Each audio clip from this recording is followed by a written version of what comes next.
ఓం నమ శివాయ. ఈరోజు శివయ్య సందేశం ఏంటి అంటే, ఇలా చూడు భక్త, నిన్ను పాతాళానికి తొక్కేయాలి అని అనుకున్న వారికి ఈరోజు నీ శివయ్య శిక్ష వేస్తాను. భయపడకుండా నిశ్చింతగా ఆఖరి వరకు వినుచాలు. నీ జీవితాన్ని నీకు నచ్చినట్లుగా మార్చి నువ్వు సంతోషంగా ఉండేలా చేసే బాధ్యత నీ తండ్రిగా నాదే కదా. ప్రశాంతంగా వినుచాలు. హాయిగా ఉంటావు, జీవితాన్ని నీకు నచ్చినట్లుగా సంతోషంగా జీవిస్తావు.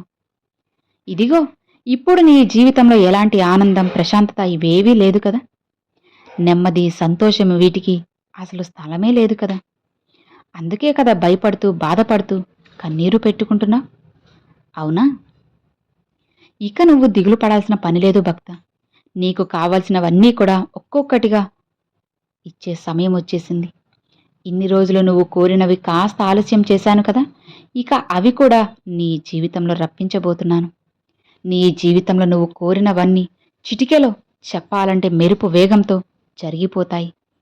నువ్వు ఆశ్చర్యపోయేంతలా నీ జీవితంలో బోలెడు విషయాలను జరిపిస్తాను. ఇక నువ్వు భయపడాల్సిన అవసరం లేదు. అలా అని నీకు వ్యతిరేకంగా ఏదీ చేయను. నువ్వు ఇష్టపడేలానే అన్నీ సానుకూలంగా, నీకు అనుకూలంగా, మంచిగా, సవ్యంగా జరుగుతాయి. భక్త, ఇప్పటి వరకు ఎవ్వరూ కూడా నీ వల్ల అందరికీ అనుకూలంగానే, మంచిగానే చేస్తున్నావు. వీలైనంత వరకు మంచి మాటలే చెబుతూ ఉన్నావు, మంచి సలహాలే ఇస్తున్నావు. నువ్వు బాధపడినా సరే ఇతరులు బాగుండాలి అని కోరుకున్నావు. అంత మంచి మనసున్న నీకు నువ్వు కోరింది ఇవ్వకుండా ఉంటానని ఎలా అనుకుంటావు చెప్పు? నువ్వే ఆలోచించు. అలాంటి నిన్ను అందరూ కూడా బాధ పెడుతున్నారు కదా. అదే కదా నీ సమస్య, బాధ కూడా. అవును శివయ్య, ముమ్మాటికి ఇది నిజమే శివయ్య. ప్రతిరోజు కూడా నేను అందరికీ మంచే చేస్తున్నాను, అందరూ బాగుండాలని కోరుకుంటున్నాను. అయినా సరే అందరూ నన్ను అవసరానికి వాడుకొని వదిలేస్తున్నారు శివయ్య. ఎందుకు నాకు ఇంత బాధ, ఇంత కన్నీళ్లు ఎందుకు ఇచ్చారు అని బోరున ఏడుస్తున్నావు కదా. భక్త, నీకొక రహస్యం చెబుతాను విను. ఎవరైతే మంచిగా ఉంటూ అందరికీ మంచి చేస్తారో వారికే ఈ లోకంలో కష్టాలు ఎక్కువ. ఈ యుగం, ఈ కలికాలం ఇలాంటిది. ఏం చేయగలం చెప్పు? అయితే శివయ్య, అలా అని నేను కూడా అందరూ చేసినట్లే మోసం చేయనా, అబద్ధాలు చెప్పనా, అడ్డదారిలో వెళ్ళనా అంటున్నావా? లేదు భక్త, కలలో కూడా ఇలాంటి ఆలోచన నీ జీవితంలోకి, నీ మనసులోకి అస్సలు రానివ్వకు. ఇప్పుడు అది మీకు తాత్కాలిక సుఖాన్ని ఇవ్వచ్చు, కానీ శాశ్వతమైన ఆనందాన్ని అస్సలు ఇవ్వదు. జీవితాంతం భయపడుతూ ఉండాలి. ఏదో జరిగిపోతుందేమో, ఎవరో వస్తారేమో, ఎవరినో ఏదైనా అంటారేమో, నిజం తెలిసిపోతుందేనేమో, ఇలా అనుక్షణం భయపడుతూ బ్రతకాల్సిన జీవితం నా భక్తునివైన నీకెందుకు చెప్పు? నా భక్తులు ఎప్పుడూ కూడా ప్రశాంతంగా కూర్చొని నా నామస్మరణ చేస్తూ ఉండాలి. వాళ్ళ జీవితాన్ని హాయిగా, ప్రశాంతంగా, సాఫీగా సాగించాలి. అప్పుడే వాళ్ళ జీవితంలో కావలసినవన్నీ కూడా నేను అందిస్తాను. సరేనా? అవి నీకు తాత్కాలికంగా మాత్రమే సుఖాన్ని ఇస్తాయని తెలుసుకో. అడుగడుగునా మంచివారికి కష్టాలు, సమస్యలు ఉన్నా సరే చివరికి మంచి జరిగేది మాత్రం మంచివారికే కదా భక్త. నువ్వే చెప్పు. నువ్వు ఎప్పుడు ఈ విషయం మర్చిపోవద్దు. అన్ని కష్టాలు నీకు వస్తున్నందుకు రోజులు త్వరగా అయిపోవాలని అనుకుంటే ఎలా? నీ బాధ నాకు అర్థమవుతుంది. ఎవరైతే నవ్వుతూ ఉంటారో, అలానే ఎవరైతే అన్నిటికీ సర్దుకుపోతూ సమాధానంగా చిరునవ్వుని ఇస్తూ నిదానంగా ఉంటారో వారికన్నా గొప్పవాళ్ళు ఈ లోకంలో ఎవ్వరూ ఉండరు. ఈ విషయం నువ్వు అస్సలు మర్చిపోవద్దు. వారందరూ ఎంత నిజాయితీగా ఉన్నా కొంతమందితో మాత్రం వీరితో మాట్లాడదామా వద్దా, అసలు నమ్మదామా వద్దా, వీళ్ళ వల్ల నా పనులు జరుగుతాయా, లేదా వీళ్ళతో మాట్లాడడం వలన నాకు ఏదైనా చెడు పేరు వస్తుందా, ఇలా ప్రతిదీ ఆలోచించి ఆలోచించి ఆ తరువాత క్షణం నవ్వాలన్నా, మాట్లాడాలన్నా సరే 1కి 10 సార్లు ఆలోచించి మాట్లాడతారు. కానీ నువ్వు, ఈ శివభక్తునివైన నువ్వు అలా కాదు. ఎవరు ఏమనుకున్నా, ఎలా ఉన్నా సరే నీ మనసులో ఉన్నది ఉన్నట్లు ఖరాఖండిగా తేల్చి చెప్పేస్తావు. తెలిసిన వారైనా, తెలియని వారైనా సరే, దూరం వారైనా సరే, ఇలా ఏమాత్రం భేదం లేకుండా అందరితో సమానంగా ఉంటావు, సర్వనిశ్చయంగా ఉంటావు. అదే నీకున్న బలం నా భక్తునిగా మార్చింది. అలానే నీ బలహీనత కూడా అదే అయిపోయింది. ఏంటి శివయ్య అంటున్నావా? అవును భక్త, తప్పకుండా ఏదో ఒక రోజు నీ ఇతరులను నీ మంచితనం గురించి తెలుసుకుంటారు, నీపై నమ్మకం పెంచుకుంటారు, ప్రేమను పెంచుకుంటారు. కాదు, నువ్వు వద్దు అని వెళ్ళిన వాళ్ళు కూడా నీకోసంగా వెతుక్కుంటూ వస్తారు.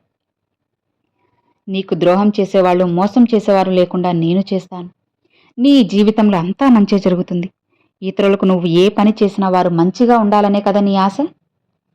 వారు బాధపడకూడదు, నన్ను తప్పు పట్టకూడదు అన్న భావంతోనే ఉంటావు. ఏ పనైనా నీతి నిజాయితీతో చేస్తావు. అలానే ఉండాలనే కదా నీ కోరిక. సరే భక్త, ఇక్కడ ఏది జరగాలన్నా అన్నీ నీ చేతుల్లోనే ఉంటుంది. కాబట్టి ఇక నువ్వు దిగులు పడాల్సిన పని లేదు. నీ శత్రువులు నీ ఎదురుగా ఉంచుకో. నీకు ద్రోహం చేయాలి అని అనుకున్న వారిని దూరం పెట్టు.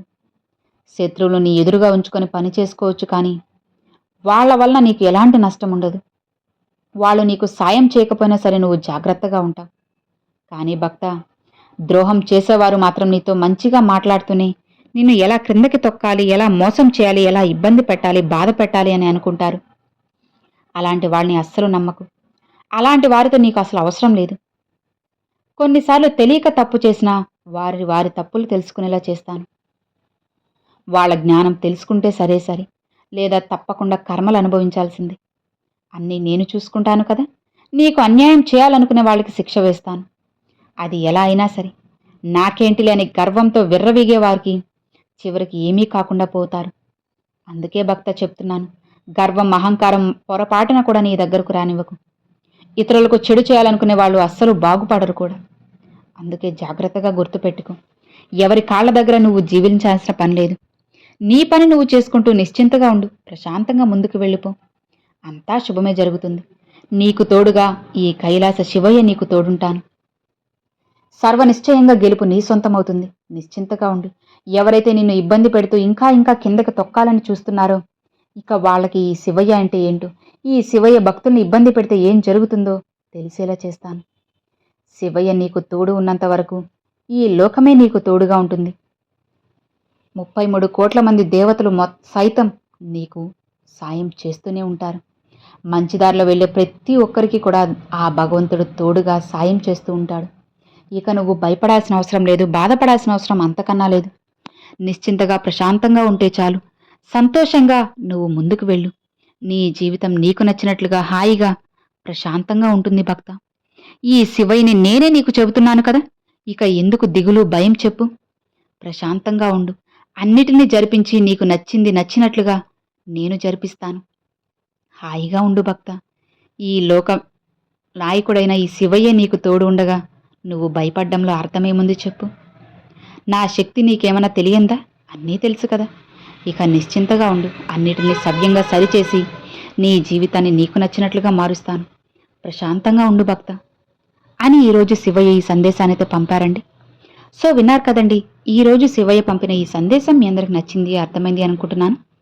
నచ్చితే ఒక చిన్న లైక్ చేయండి. మరికొంతమంది మీ ఫ్రెండ్స్ అండ్ ఫ్యామిలీస్కి షేర్ చేయండి. ఫస్ట్గా మన ఛానల్ చూసేవాళ్ళు సబ్స్క్రైబ్ చేసి సపోర్ట్ చేయండి ఫ్రెండ్స్. Thanks for watching. ఓం నమ శివాయ. శివాయ నమః.